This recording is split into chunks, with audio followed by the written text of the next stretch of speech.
તો દેવભૂમિ દ્વારકા જિલ્લામાં વીજ કરંટ લાગતા 2 ખેડૂતોના મોત। પીજીવીસીએલની બેદરકારીએ 2 ખેડૂતોના જીવ લીધા।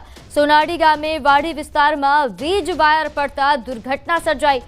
કૌટુંબિક 2 ભાઈઓના ખેતરમાં ચાલુ કામગીરીએ મોત નીપજ્યા।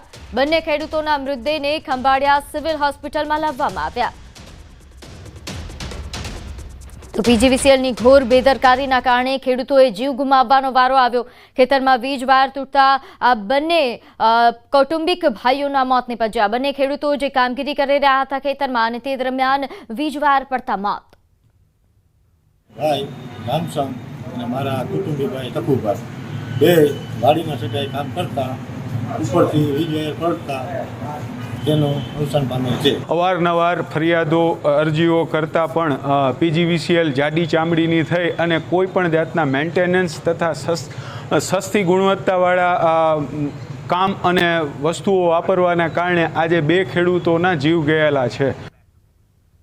તો સુપ્રીમ કોર્ટના આદેશ બાદ અનિરુદ્ધસિંહ જાડેજાએ સરેન્ડર કર્યું, જે બાદ જૂનાગઢ જેલમાંથી રાત્રે ગોંડલ તાલુકા પોલીસે અનિરુદ્ધસિંહ જાડેજાનો ટ્રાન્સફર વોરંટના આધારે કબજો લીધો છે।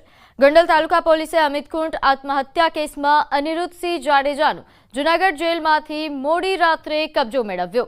જેલમાંથી કબજો લીધા બાદ ગોંડલ તાલુકા પોલીસ અનિરુદ્ધસિંહ જાડેજાને ગોંડલ લઈ આવી। ગોંડલ સરકારી હોસ્પિટલ ખાતે મેડિકલ ચેકઅપ બાદ તાલુકા પોલીસ સ્ટેશને લઈ જવામાં આવ્યા।